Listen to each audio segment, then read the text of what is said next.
महिने उलटत होते. जिजाबाई पहाटे उठत स्नान पूजा अर्चा आटपायला सूर्योदय होई. त्यानंतर स्वयंपाकघरात लक्ष्मीबाईबरोबर शिधा काढण्यात थोडा वेळ जाई. पोथी वाचन झाल्यावर भोजन, थोडी निद्रा.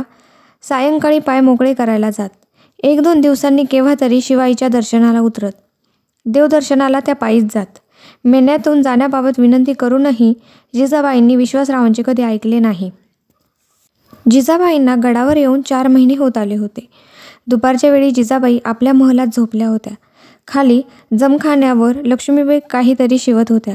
दासी जिजाबाईंचे पाय रगडीत होते. सहज लक्ष्मीबाईंनी विचारले, राणीसाहेब. लक्ष्मीबाई असं परक्यासारखं राणीसाहेब वगैरे म्हणत जाऊ नका. आपण बरोबरीच्या जिजा म्हणून म्हणत जा.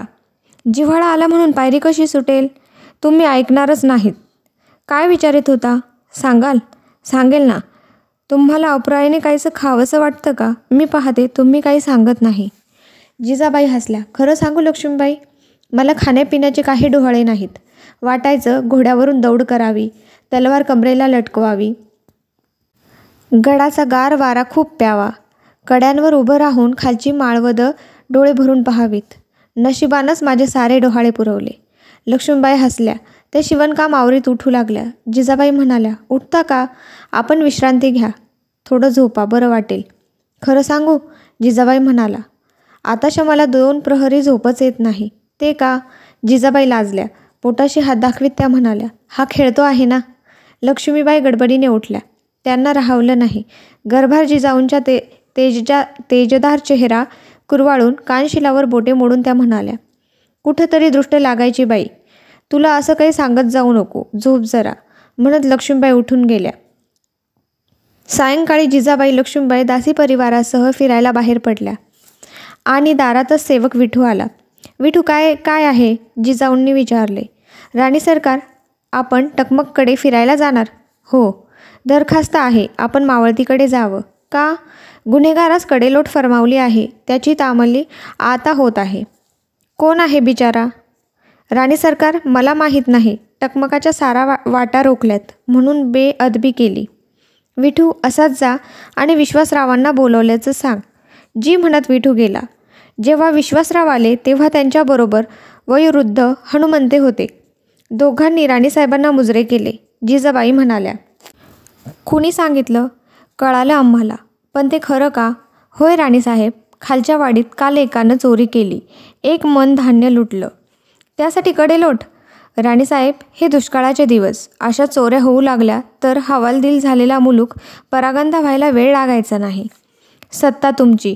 तुमच्या आडेनं आम्हाला उचित नाही. पण विश्वासराव, रयतेला पुरेसं अन्न नाही हा दोष आपल्यावरही येत नाही का? चोरीचा का कोणाला हौस असते? आपला काय हुकूम आहे? हुकूम कसला? एक विनंती. आम्ही गडावर असेपर्यंत कुणाचा कडेलोट करू नका. जशी आज्ञा म्हणून विश्वासराव निघून गेले. हनुमंते म्हणाले, मासाहेब, आपण होतात म्हणून बिचाऱ्याचा जीव वाचला. हे श्रेय आपल्या विठूला. जिजाऊंनी विठूकडे पाहिले. विठू संकोचाने म्हणाला, तसं नाही राणी सरकार. सच बात बोलायची तर त्यांनीच सांगितलं. दुपारी त्याला गडावर आणलं. बिचारा रडत होता. हनुमंते मला म्हणाले की हे राणी सरकारांना कुणी सांगेल तर याचा जीव वाचेल. जिजाऊ हसल्या. म्हणाल्या, आणि म्हणून तू सांगितलंस असंच ना? पाहिलंत लक्ष्मीबाई, आमची माणसं कशी डाव खेळतात ती. दोघी हसल्या. जिजाऊ म्हणाल्या, चला हनुमंते काका, फिरून येऊ. तटावरून खालचे जुन्नर दिसत होते. नदीचा पट्टा दिसत होता. तो मुलूक निहाळीत चालत असता मध्येच जिजाऊ थांबल्या. तटाखाली बोट दाखवीत त्या लक्ष्मीबाईंना म्हणाल्या, लक्ष्मीबाई, तो हिरवा टिपका दिसतो ना, ती जुन्नर माळाची अंबराई ना? जी. जिजाबाईंनी दीर्घ निश्वास सोडला. माघारी वळून तलावाजवळ येत त्या तलावाकाठी बसल्या. पाठीमागे वाड्याचा सज्जा आकाशात चढल्यासारखा दिसत होता. सूर्यास्ताला सूर्यवंदन करून सारे वाड्याकडे परतले. वाड्याच्या दरवाजाशी एक इसम तीरासारखा समोर आला. काय होतंय हे कळायच्या आत त्याने जिजाबाईंच्या पायावर लोळण घेतली. विठू धावला. त्याने त्या इसमाला उभे केले. वाढलेले केस, खोबणीत गेलेले डोळे, भकास चेहऱ्याचा तो कष्टवत इसम रडत होता. शब्द फुटत नव्हता. विठू म्हणाला, हाच तो इसम ज्याला कडेलोटाची शिक्षा झाली होती. जिजाबाई म्हणाल्या, परत चोरी करू नको बाबा, देवाचे पाय धर. आणि एवढे बोलून त्या आत गेल्या. महालात विश्वासराव उभे होते. जिजाबाई हसून म्हणाल्या, विश्वासराव, त्या माणसाला सोडलत फार बरं केलं. गरीब बिचारा. आनंदानेही रडत होता. जी, विश्वासराव म्हणाले. विश्वासरावांची गंभीर मुद्रा पाहून जिजाबाईंच्या काळजात चर्र झाले. त्यांनी विचारले, काय झाले विश्वासराव? राणीसाहेब, खबर तितकी चांगली नाही. सांगा, वेळ लावू नका. राजांनी विजापूरकरांचा मुलूक बळकावला, बंडावा केला म्हणून विजापूरकरांनी मुरार जगदेवला पुण्यावर चाल करून पाठवलं. मुरार जगदेवाने पुणे नगरीचा होळी केली. वाडे भस्मसात झाले. एवढेच नव्हे तर त्याने भर दिवसा पुण्यावर प्रत्यक्ष गाढवाचे नांगर फिरवले. गावाचा मागमूसही त्याने ठेवला नाही. पुण्याच्या काळजात शहाजीराजांच्या जहागिरीत पहार ठोकून तो मोकळा झाला. आणि स्वारी? जिजाबाई पुटपुटल्या. त्यांच्या घशाला कोरड पडली होती. राजे सुखरूप असल्याची बातमी आली आहे. फलटणच्या बाजूला सध्या राजे आहेत. 2 दिवसापूर्वीच ही बातमी आली होती. राजांच्या खबरीची वाट पाहत होतो. जिजाबाईंनी घाम टिपला. त्या म्हणाल्या, विश्वासराव, दैव फिरलं, त्याला तुम्ही तरी काय करणार? इकडून सुरक्षित राहणं झालं हेच मोठं झालं. वाईटात चांगलं ते हेच. मुजरा करून विश्वासराव गेले आणि जिजाबाईंनी थोपविलेल्या अश्रूंना वाट करून दिली. लक्ष्मीबाई त्यांना धीर देण्याचा प्रयत्न करीत होत्या. बातम्यासुद्धा कधी एकट्या येत नाहीत. जिजाबाई हा आघात सहन करण्यासाठी सिद्ध झाल्या नाही तोच बातमी आली. शहाजीराजांचे चुलत भाऊ खेळोजी भोसले यांच्या पत्नी म्हणजे जिजाऊंच्या जाऊ नाशिकला गोदावरी स्नानाला गेल्या असता महाबत खानाने त्यांना पळवून नेले. त्या वार्तेने जिजाबाईंच्या जीवाची तडफडाट झाली. त्या दिवसापासून गडाखाली उतरून देवदर्शनाला जाण्याचे त्राणही त्यांच्या अंगी उरले नाहीत. विश्वासराव, नारो त्रिमळ, गोमाजी पानसंबळ, हनुमंते वगैरे भोवतालची मंडळी सदैव चिंतातूर दिसू लागली. गोमाजी पानसंबळ हा जिजाऊंच्या माहेरचा खास माणूस. वडिलकीच्या आधाराने जिजाऊंना सांगणारा तोच. पण त्याचे सुद्धा शब्द जिजाऊंना रिझवू शकले नाहीत. लक्ष्मीबाई जिजाबाईंचे मन रमवण्यासाठी नित्य नवे मार्ग शोधित होत्या. मनाच्या धीरानं जिजाऊंच्या दुःखावर फुंकर घालू पाहणारी ही सारी मंडळी एके दिवशी चुपचाप झाली. काही ना काही कारणाने आजूबाजूला सदैव हसतमुखाने घोटाळणाऱ्या लक्ष्मीबाई नजर चुकवू लागल्या. दासींच्या पावलांना जडपणा आला. अकारण बोलणे लांबवीत राहणारे विश्वासराव, पानसंबळ, हनुमंते ही मंडळी तुटक उत्तरांवर भालवण करू लागली. जिजाऊंच्या हे सारे ध्यानी येत होते, पण अर्थ समजत नव्हता. ते सोसणे जिजाबाईंना असह्य झाले. त्यांनी विश्वासरावांना बोलावून घेतले. विश्वासराव, जी राणीसाहेब, आम्ही नुसत्या नात्यानं वा अधिकारानं तुमच्या आश्रयाला आलो नाही. तुम्ही आम्हाला पाठच्या भावासारखे, म्हणून आम्ही तुमच्या इथे राहणं मान्य केलं. ते माहीत आहे. मग आमच्यापासून तुम्ही काय लपवून ठेवता आहात? काही नाही राणीसाहेब, विश्वासराव गडबडीने म्हणाले. कुणी सांगितलं? सांगायला कशाला हवं? गेले 2 दिवस एकजण सरळ बोलत नाही. आम्हाला पाहताच दातखीळ बसते. गैरसमज होतोय राणीसाहेब. विश्वासराव, आम्हीही 4 पावसाळे पाहिलेत, आघात सहन केलेत. मला तुम्ही काही सांगणार नसाल तर या महाली क्षणभरही राहण्याची आमची इच्छा नाही. पण मासाहेब, घाबरू नका. या जिजाऊनं फार सहन केलंय. काहीही सांगितलं तरी सहन करण्याची ताकद आहे आमची. पण कल्पनेच्या काहुरात जगणं कठीण होत आहे. सांगा मासाहेब, बोला. विश्वासरावांच्या तोंडून हुंदका बाहेर पडला. विश्वासराव, हे उदके आवरा. उतावीळ झालेल्या जिजाऊ भिंतीला टेकून उभ्या राहत आज्ञा देत म्हणाला, बोला. विश्वासरावांनी डोळे टिपले. ते भस्कन बोलून गेले. आपले आबासाहेब लखुजीराव जाधवांचा खून झाला. खून? आबांचा खून कोणी केला? ताठरलेल्या नजरेने जिजाऊ विश्वासरावांच्याकडे पाहत होत्या. विश्वासरावांना शब्द सुचत नव्हते. ओठांवरून जीभ फिरवीत ते बोलू लागले. दौलताबादेच्या सुलतानाच्या दर्शनासाठी लखुजीराव दरबारी गेले होते. आधी कट शिजला आहे याची त्यांना कल्पना नव्हती. अचलोजी, रघोजी, यशवंत या 3ही पुत्रांसह ते सुलतानासमोर गेले. मुजरे केले आणि भर दरबारातून सुलतान उठून गेले. हे सुलतानी वर्तन लखुजीरावांना नवीन होतं. अर्थ कळत नव्हता. तोच, बोला विश्वासराव, आता क्षणभरही थांबू नका. आणि तोच तलवारी उपसल्या गेल्या. प्रतिकार करण्याची पुरी संधीही लाभली नाही. नुसत्या जंबियाच्या प्रतिकार करणार तो केवढा? मासाहेब, सुलतानाच्या सेवेत 4 जाधवांची वाट लागली. आईजवळ राहिलेल्या बहादूरजीचं तेवढा वाचला. आपले दीर जगदेवराव गडाखाली होते ते वाचले. विश्वासरावांनी मान वर केली. जिजाबाई पुतळ्यासारख्या भिंतीला टेकून उभ्या होत्या. डोळे तसेच तारवटलेले होते. भेसूर हास्य चेहऱ्यावर विलसत होते. विश्वासरावांच्या कानावर शुष्क शब्द पडत होते. आबा गेले, माझं माहेर संपलं. आमच्या पुण्यावरती स्वकीयांनी परक्यांच्यासाठी गाढवाचा नांगर फिरवला. ज्यांच्या दरबाराचे आम्ही नोकर, त्यांनी आमच्या मुली पळवाव्यात. आणि त्यांच्या बळावर सुलतानी उभी राहावी. त्यात जाधवरावांची कत्तल सुलतानी दरबारात व्हावी. आणि एकदम जिजाबाई किंचाळल्या. विश्वासराव, या जगात देव आहे का हो? भिंतीला टेकून उभ्या असलेल्या जिजाबाई उभ्या जागी जमिनीकडे ओघळत होत्या. विश्वासरावांनी सावरले तेव्हा जिजाबाई बेशुद्ध झाल्या होत्या.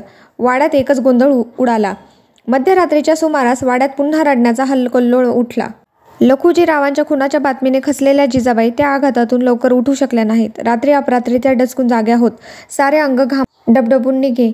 घरात चुकून भांड्यांचा आवाज झाला तरी त्यांना कापरा सुटे. सज्जातून दिसणाऱ्या लेण्याद्रीकडे पाहत त्या बसून असत. कुणी बोलायला गेले तर डोळ्यांना पाझर सुटे. बोलणाऱ्याला शब्द सुचत नसत. जिजाबाईंचे मन रिझवण्याचा लक्ष्मीबाईंचे सारे प्रयत्न थकले. एक दिवस लक्ष्मीबाई म्हणाल्या, राणीसाहेब, हे चाललंय काय? जे झालं त्याचं मला वाईट का वाटत नाही. साऱ्यांनाच त्याचं दुःख आहे. आपली काळजी वाटत नाही, पण त्या पोराची वाटते. निदान पोटातल्या बाळाकडे तरी लक्ष द्या. या त्रासाचा परिणाम बाळावर झाल्याखेरीज राहील का? जिजाबाईंचे सारे अंग भीतीने शहारून गेले. पितृवियोगाच्या आघातात त्या मुलाला विसरून गेल्या होत्या. जिजाबाई म्हणाल्या, नका लक्ष्मीबाई, असं बोलू नका. हे पहा पुसले डोळे. पुन्हा मी रडायची नाही. माझं दुःख माझ्याबरोबर. त्याचा भार दुसऱ्याला कशाला? खरं? अगदी शिवाई शपथ. तुम्ही म्हणताल तशी मी वागेल. काळजी करू नका. सुटली. त्या दिवसापासून जिजाबाई परत वाड्यात वावरू लागल्या. 9 महिने संपले. लक्ष्मीबाईंना दिवसाला एक गोष्ट सुचत होती. विश्वासरावांनी देवाला अभिषेक चालू ठेवले होते. अनुष्ठानाला ब्राह्मण बसले होते.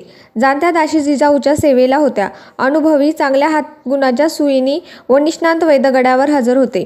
बाळंत घरात चुना दिल्याने लखलखीत दिसणाऱ्या भिंतींवर स्वस्तिक रेखाटली होती. छतावर मोत्यांच्या झालरी शोभत होत्या. खोली अंधारी भासू नये म्हणून रौप्य समया तेवत होत्या. ताज्या पाण्याचे सुवर्ण कलश मंचकावर चकाकत होते. वास्तूला बाधा असू नये म्हणून सर्वत्र पांढरी मोहरी फेकण्यात आली होती. उंची उदाचा वास आसमंतात दरवळत होता. नवीन जीवाची प्रतीक्षा करण्यात साऱ्या गडाचे जीव गुंतले होते. 2 प्रहरचा सूर्य कल्ला होता. गार वाऱ्याची सुरुवात झाली होती. विश्वासराव, गोमाजी नाईक, वैद्यराज ही सगळी मंडळी सदरेत पान जमवीत बसली होती. पानाला चुना लावीत नाईक विश्वासरावांना म्हणाले, सरकार आज बोलत नाही.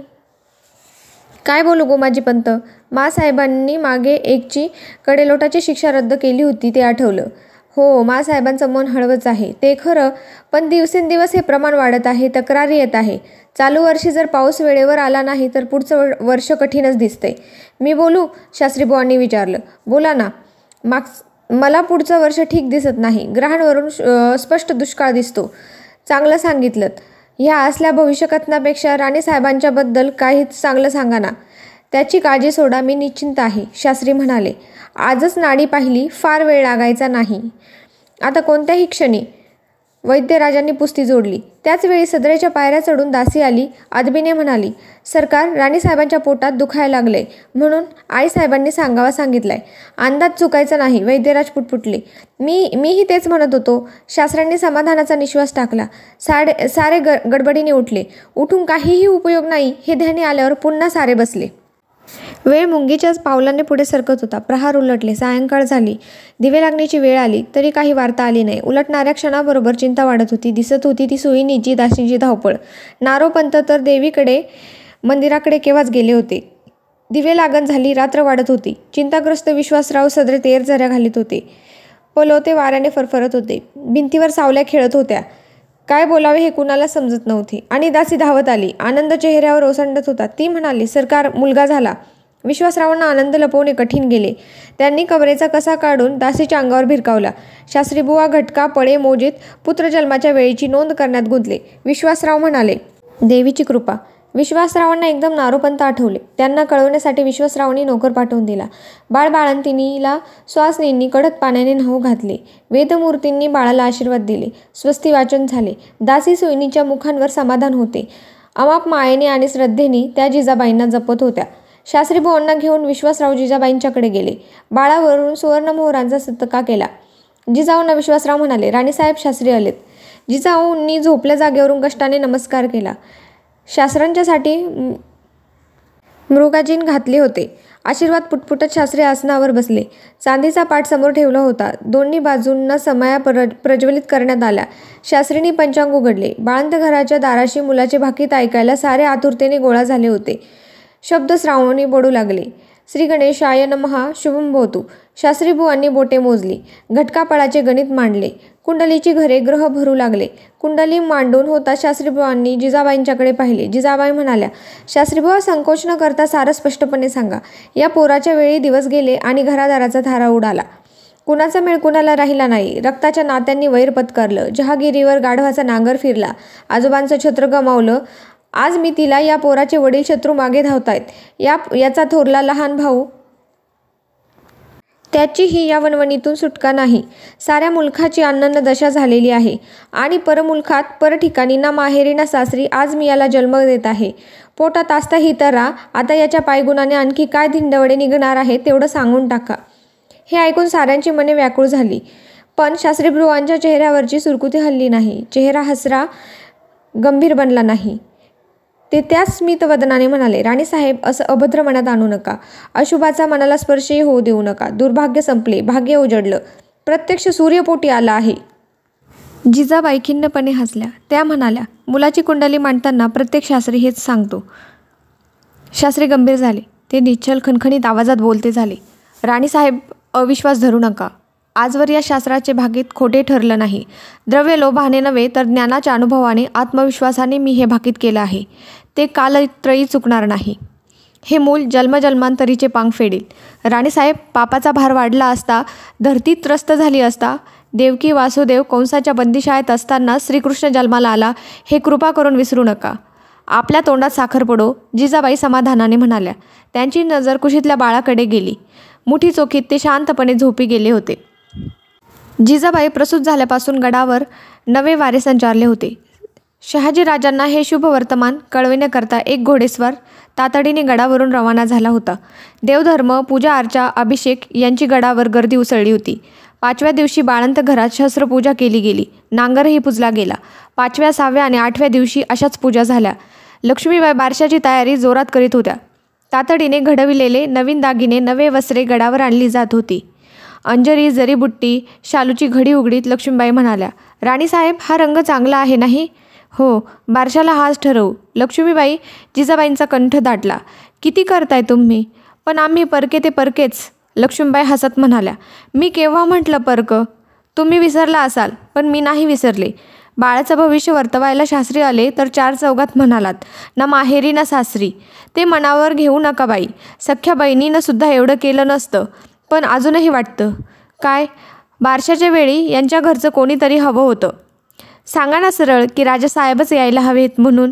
जिजाबाई लाजल्या. दुसऱ्या दिवशी गडावर एक शाही मेना येत असल्याची वर्दी आली.